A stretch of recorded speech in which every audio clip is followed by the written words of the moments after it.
Hello friends, एक बार फिर आपका हमारे यूट्यूब चैनल में स्वागत है। हर बार की तरह मैं यही कहूँगा, घर पे रहिए, सुरक्षित रहिए। बाहर निकलते हैं तो मास्क और सैनिटाइजर का प्रयोग करिए। आज हम क्लास में बात करेंगे कि इससे पहले वाली जो एक्सरसाइज हल करवाए गए थे उसी में हम आगे चैप्टर में बात करेंगे कि उसमें कौन कौन से सवाल हैं। तो इसमें बताया गया था पिछले ही क्लास में कि तीन चार सवाल बचे हुए थे, उनको यहाँ पर हल करवाने की कोशिश की जाएगी। तो इसमें हमारा क्वेश्चन क्या दिया हुआ है कि एक फैक्ट्री में 455 कर्मचारी हैं। ऑफिसरों की संख्या तथा मजदूरों की संख्या का अनुपात 4:31 है। तो इसमें पूछा गया है कि ऑफिसरों तथा मजदूरों की संख्या ज्ञात कीजिए। तो इसमें आप लोगों को कोई दिक्कतें नहीं होंगी, क्योंकि आपको मैंने बताया हुआ है कि इनको किस प्रकार हम हल करते हैं। अगर आप लोगों ने चैनल को सब्सक्राइब नहीं किया हो तो सबसे पहले चैनल को सब्सक्राइब कर लीजिए, क्योंकि इससे पहले जो वीडियो नहीं आप लोगों को पहुँचती हैं तो उन चीज़ों को आप सबसे पहले प्राप्त कर सकें। तो इसमें हम बताएंगे क्या कि इसमें देखिए कि इसको हम हल कैसे करते हैं। तो सबसे पहले जो दिया होता है उसमें से हम नोट कर लेते हैं। तो क्या दिया हुआ यहाँ पे, फैक्ट्री में कर्मचारी। तो फैक्ट्री में कर्मचारी कितने दिए हुए हैं, 455 दिए हुए हैं। अब इसमें पूछा गया है कि इनका जो रेशियो दिया हुआ है मजदूर और ऑफिसरों के, तो इन पे इनका क्या निकाल देंगे। यहाँ पे सबसे पहले अनुपातिक योग निकाल देते हैं। अनुपातिक योग निकालने का मतलब क्या है कि इन दोनों को आपस में क्या करें, जो रेशियो दिया है उनको आपस में जोड़ दीजिए। तो कितना आ जाएगा, 4 + 31, यानी कितना आ गया, 35 आ गया। तो अब हम क्या करेंगे, सबसे पहले हम ऑफिसरों की संख्या निकालते हैं कि ऑफिसरों की संख्या कितनी दी हुई। तो ऑफिसरों की संख्या हम कैसे निकालेंगे, यहाँ पे जो इनका योग दिया हुआ है उस योग से और ये जो संख्या दी हुई है कर्मचारी, उन दोनों को आपस में हम क्या करेंगे, जोड़ेंगे। फिर किससे भाग कर दिया जाएगा, 35 से भाग दे दिया जाएगा। बस इतना ही करना है आपको इसमें। तो पहला क्या दिया हुआ है, ऑफिसरों की संख्या। तो ऑफिसरों की संख्या कितनी हो जाएगी, 4/35 × 4 5। इसको हल करते हैं तो हल करना आप लोगों को बताया ही गया है कि किस प्रकार हम हल करते हैं। तो इसको हम जब हल करेंगे तो कितना आ जाएगा, 5 से 5 × 35, 5 से काटेंगे तो कितना हो जाएगा, 5 × 9 = 45 और 5 × 9 = 5। इसी प्रकार टेबल के पर आएंगे तो 13 के पहाड़े में आ जाता है, कितना हो जाएगा इसका, 4 × 13 इक्वल कितना आ गया, 52 आ गया। यानी जो ऑफिसरों की संख्या है कितनी दी हुई है, 52 दी है, 52 दी हुई है। इसी प्रकार हम किसका निकालेंगे, मजदूरों की संख्या निकालते हैं। तो मजदूरों की संख्या सेम ऐसे ही जिस प्रकार इस स्टेप को लगाया गया वैसे ही उस स्टेप को भी लगाया जाएगा, कुछ नहीं करना है। तो क्या हो जाएगा, यहाँ पे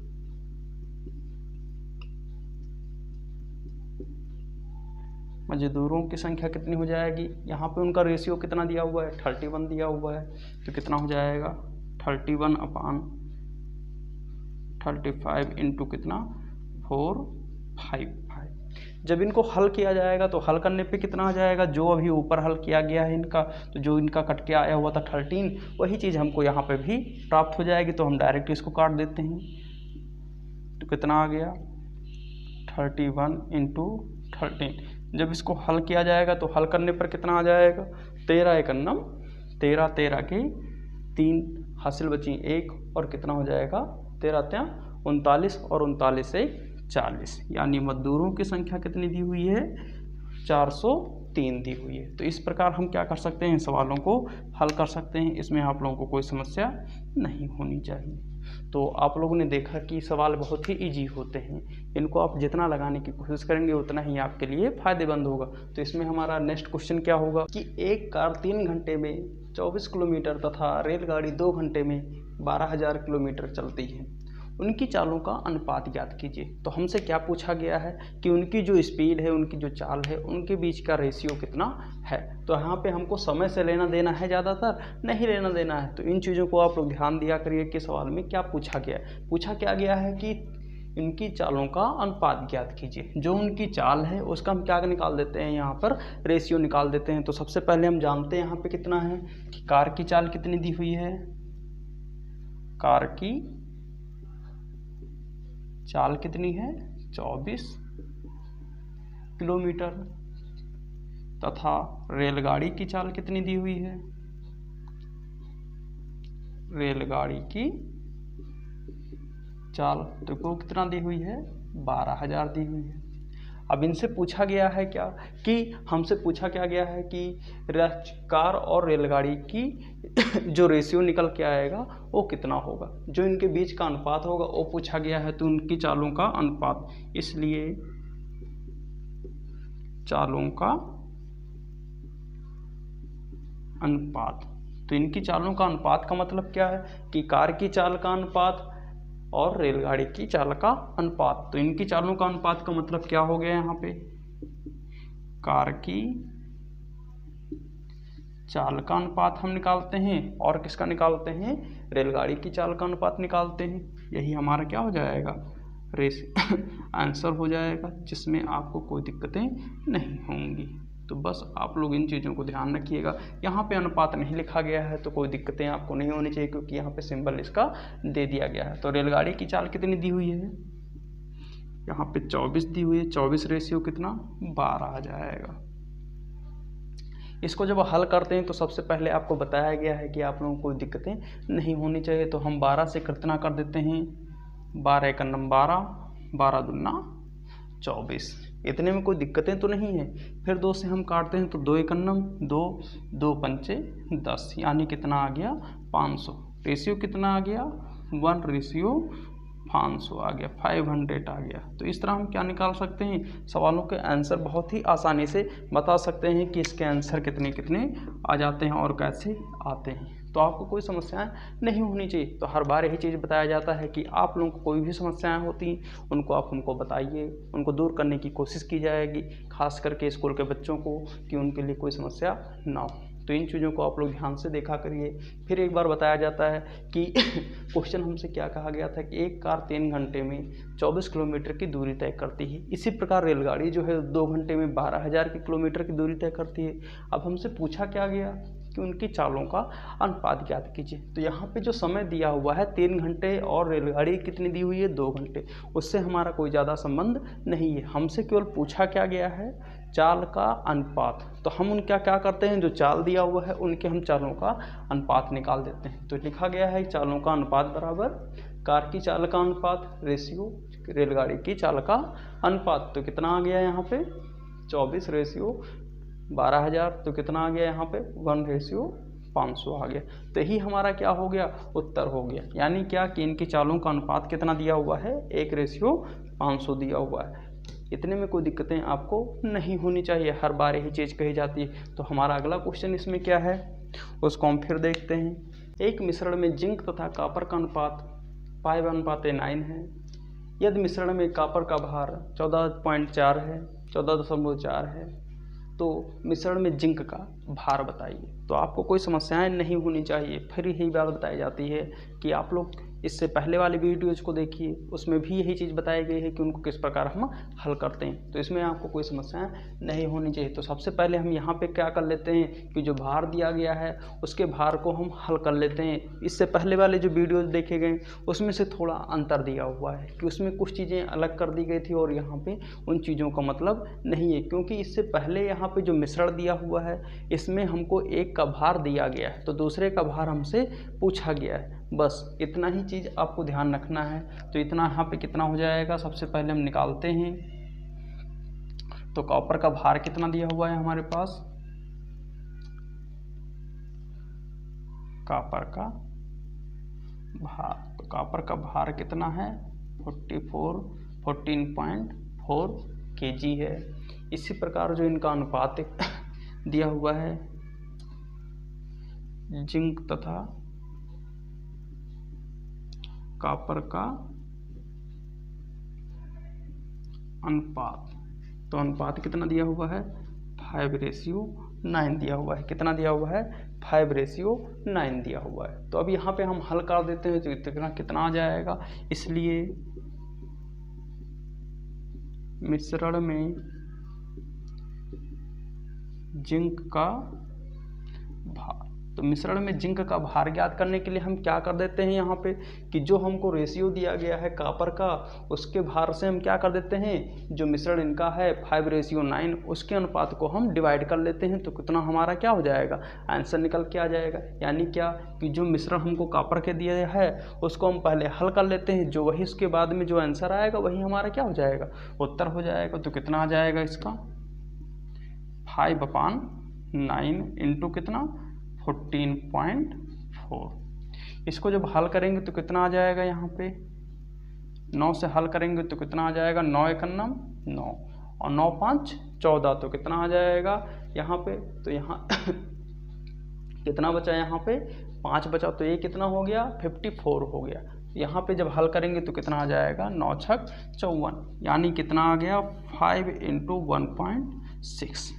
यानी क्या कि जो मिश्रण में जिंक का भार है वो कितना दिया हुआ है 5 × 1.6। जब इसको हल करेंगे तो कितना आ जाएगा 16 × 5 = 80, यानी कितना निकल के आ गया हमारा 8 kg निकल के आ गया। यही हमारा क्या हो जाएगा, उत्तर हो जाएगा। इसमें आपको कोई समस्या नहीं होनी चाहिए। फिर यही चीज़ बताई जाती है, आपको बार बार यही चीज़ बताई गई है कि आपको कोई समस्याएं नहीं होनी चाहिए, हर सवाल में यही चीज़ बताया जाता है। तो इस तरह हम अगला सवाल देखते हैं। एक दुकानदार सुबह 9 बजे अपनी दुकान को खोलता है तथा 30 मिनट के लंच ब्रेक के साथ शाम 5 बजे दुकान को बंद करता है। दुकान में लंच ब्रेक का कुल पीरियडों से अनुपात ज्ञात कीजिए। तो क्वेश्चन तो देखने से बहुत ही बड़ा लग रहा है, तो क्या क्वेश्चन में सवालों को हम लगाना छोड़ देंगे? बिल्कुल नहीं, उनको हम लगाने की कोशिश करते हैं कि क्या लगता है कि नहीं लगता है। तो सबसे पहले यहाँ पे दिया क्या गया कि दुकानदार ने सुबह 9 बजे से अपनी दुकान को खोलता है। तो आप लोगों के पास घड़ी होगी, तो सबसे पहले हम क्या कर देते हैं कि कितने बजे तक वो काम करता है। तो काम यहाँ पे कितने बजे से करना स्टार्ट करता है, सुबह 9 बजे से करना स्टार्ट करता है, और अपनी दुकान को बंद कितने बजे करता है, 5 बजे बंद करता है। तो उसका जो टोटल समय उसने दुकान को खोला हुआ है, तो कितने घंटे उसने खोला हुआ है, तो सबसे पहले उसको हम निकालते हैं कि उसने जो वर्क किया हुआ है, जो उसने समय देखा हुआ था कि उसकी घड़ी में कितना बज रहा था, उसके हिसाब से उतना कितना वर्क किया, तो उसको हम पहले निकालते हैं। फिर जितना रेशियो आएगा उसका, जो उसने वर्क किया होगा, उस वर्क को उसमें से 30 मिनट के अनुपात के हम आंसर में हल कर देंगे। यानी जो उस रेशियो आएगा टोटल वर्क का, उसी के रेशियो में हम जो लंच ब्रेक को लेता है 30 मिनट का, उसी के रेशियो से हम उसको हम हल कर देते हैं। तो यहाँ पे क्वेश्चन में दिया क्या है कि टोटल समय यहाँ पे कितना हो जाएगा कि हल करते हैं तो कितना आ जाएगा, दुकान खोलने का कुल समय।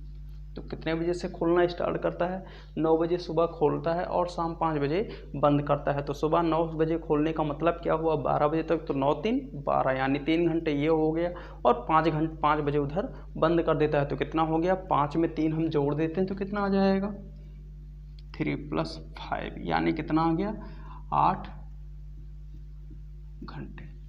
तो 8 घंटे वो क्या करता है, दुकान खोलने का कुल समय कितना है, 8 घंटे है। अब इसमें पूछा क्या गया है हमसे कि 30 मिनट का इसमें लंच ब्रेक लेता है। तो इसमें से अगर 30 मिनट का लंच ब्रेक लेता है तो 8 घंटे में से कितना घंटा उसने रेस्ट किया हुआ है, 30 मिनट रेस्ट किया हुआ है। तो 30 मिनट रेस्ट करने का मतलब क्या है कि अतः कितना हो जाएगा 30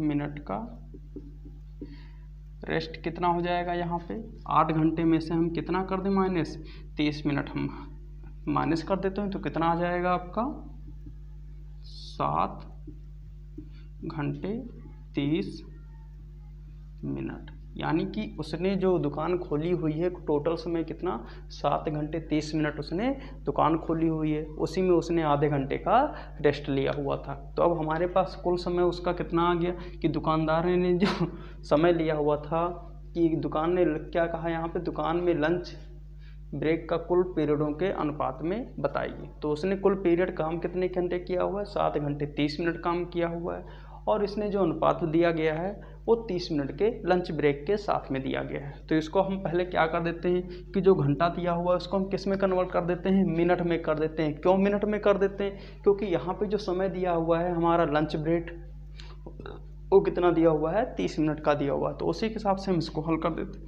हैं तो कितना आ जाएगा। अब 1 घंटे में हम जानते कितना होता है,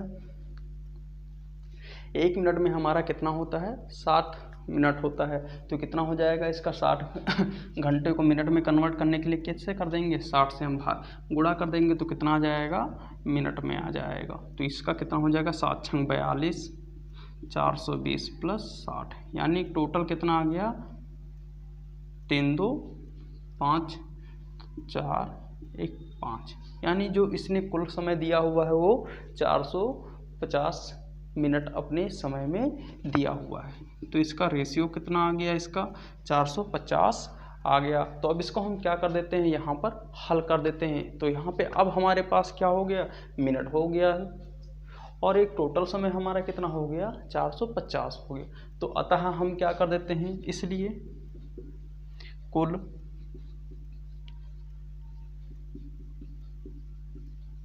पीरियडों का अनुपात।